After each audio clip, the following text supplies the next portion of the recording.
assigns enough money to cover expenditures such as food, housing, transportation, and insurance. A good budget also includes putting away enough money for regular savings. Budgets only include money you realistically expect to receive.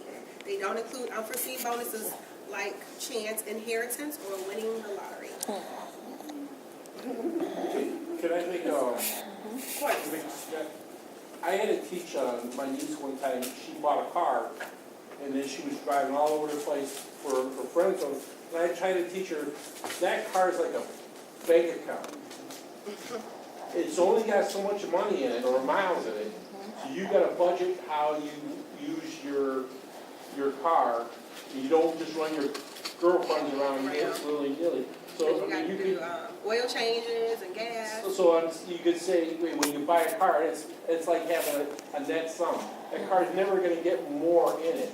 Once it's empty, it's going to the junkyard, you know? So if they think, teaching my niece that certain possessions were like a checking account, and you can only pull out of it, taught her how to manage her vehicle a lot better. So, I'm just thinking. Are you teaching out Malcolm X as well? Do I get you? Okay. Hands off. He's with us. Sorry. Spoken for. Get all your girls behind you, Chuck. We got you, baby. Budget have various purposes. They can help you save for specific goals, like buying a car or a house, so he can go into that example. They also can help you pay down debt or build a nest egg. So you can tell the kids what a nest egg means. When you start the process, decide what the objective is and write it down. It's easier to reach your goal when you're reminded of it every month. Always live within your means. Who got a testimony? I heard it in the room. Budgeting example. Consider Rachel, 26, who is single and take home $3,500 a month. Her rent is $1,200 a month, and she spends $300 a month for groceries. She enjoys eating out, flying to visit her parents several times a year, going to clubs and concerts, maintaining social media accounts. Expenses also include a car, a puppy, and a gym membership. And $300 a month student loan payments. Don't forget about those. Rachel outflows average $3,600 a month, so that's how much she spends. The $100 monthly shortfall now goes on her credit card, and the growing interest payments on her credit card is eating up more income every month. What should she do? Get rid of the dog. Get a rich husband. What you say? Create a budget list. Take a sheet of paper and draw a line down the middle with income on one side and expenses on the other. Devise a plan that balances the two and hopefully leaves a couple $100s untouched for an emergency fund. It's not easy, but it can be done. Who here has an emergency fund? That's good. Parents. Who here lives from check to check, honestly? Who lives check to check? Oh, yeah. Once you've identified all your expenses and add them up, how do your expenses compare to your income? Do you have a surplus or a deficit? If you have a surplus, and explain to them what that means as well. If you have a surplus, consider, so do you want me to put that definition in there? You guys can give criticism of this. You want me to put what surplus and deficit means? Yeah. Look at terms, so they can use the lingo. What about income, debt? Do you think I should do that as well? Expenditures.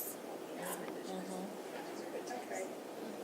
Very professional. It might be good to even just put the word balance on. Balance, So okay. that they understand when we say balance, it means it equal. You know, I mean, that sounds intuitive, but apparently the girl from the last slide didn't quite like that.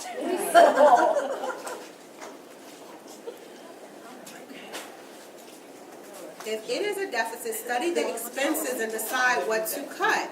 If one of the biggest outflows is lunch at work, consider brown bagging it for 4 days a week. If it's a cable TV bill, go for a cheaper plan. Managing expenses might not be enough if you can't get where you need to be. Turn to income. Can you work overtime or find a second job or a few nights a week?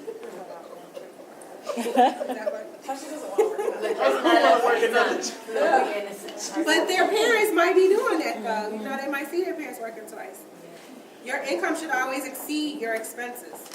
Budgeted expenditures should never exceed 90% of your income. Remember, this is a goal and you might not make it every month, but that's why you keep a savings account as a backup. Budgeting tips. Don't confuse luxuries with necessities. Eating is a necessity. Eating at a 4-star restaurant is a luxury. If you have time to trim expenses, pare back on the luxuries. Watch the small stuff. If you like passing time in coffee shops, add up what you spend every month or each month. The sum of all those $4 lattes might shock you.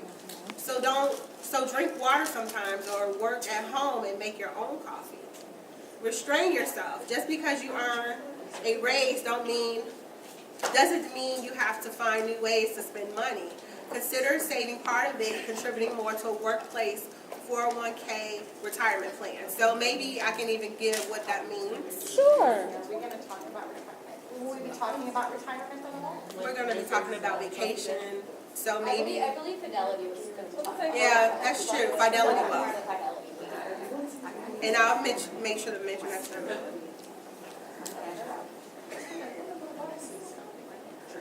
Use cash.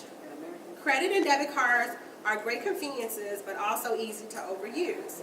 When you spend cash or write checks and enter them in a register, you'll more accurately see what you're doing. That's a typo. With your money. Finally, using cash isn't an excuse to visit an ATM when you get the urge to spend. Use your budget to set limits on yourself and keep receipts to monitor your progress. Manage your own debt. If you have a growing unpaid balance on your credit cards, part of your budget should aim at bringing the balance to zero. Paying revolving credit card debt is one of the least useful ways to spend your money. As you have just going back to that, you have there's a spelling mistake in it. Where? Show. You were underused cash, I think she like caused it. it's dong, not doing. 1, 2, like I have the little bubbles. Oh, use cash. Yeah, go down to the 4th line, 1, 2. or 3rd line, I can't tell. More accurate. 3, 5, Yeah. What's your dong? Oh, that's what I wrote. I wrote It's dong. what you down. Okay. Yeah, right. Okay.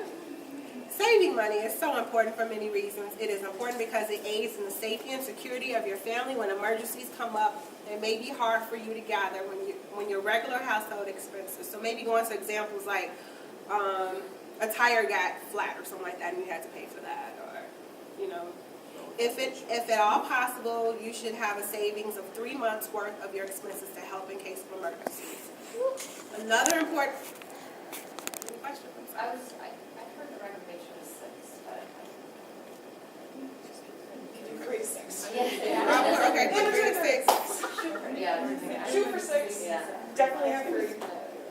Another important reason for saving money is the practical aspect of trying to plan ahead. For example, college tuition, new home, car, and wedding.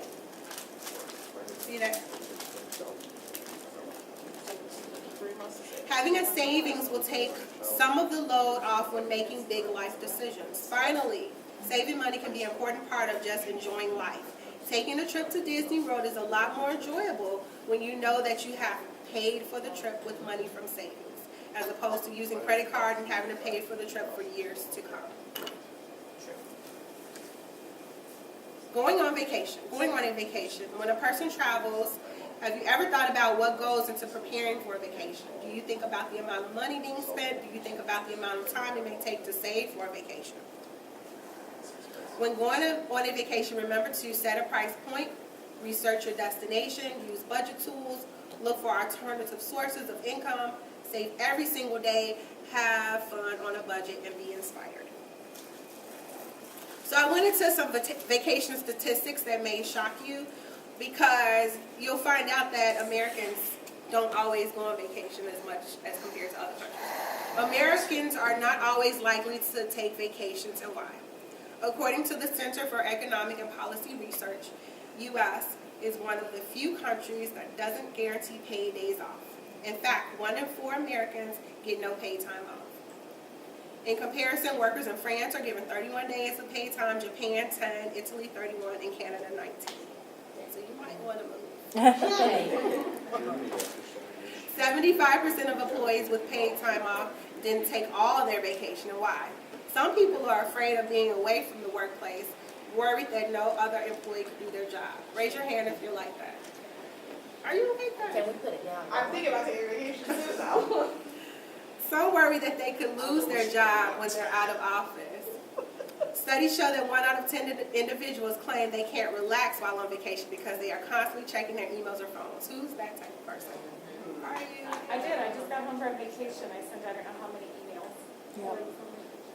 I'm proud. I was on vacation last week, I only sent out 4 work. So then I go into statistics about gender, age group, so that's what's shown in all these, okay? So there's a site on here about a lavish vacation, $30,000 a day. But then they're gonna do a vacation on a budget.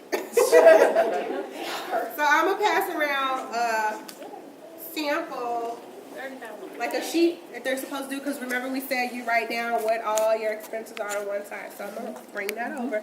Thank you, Junior Achievement. Thank you for your achievement. Got your share.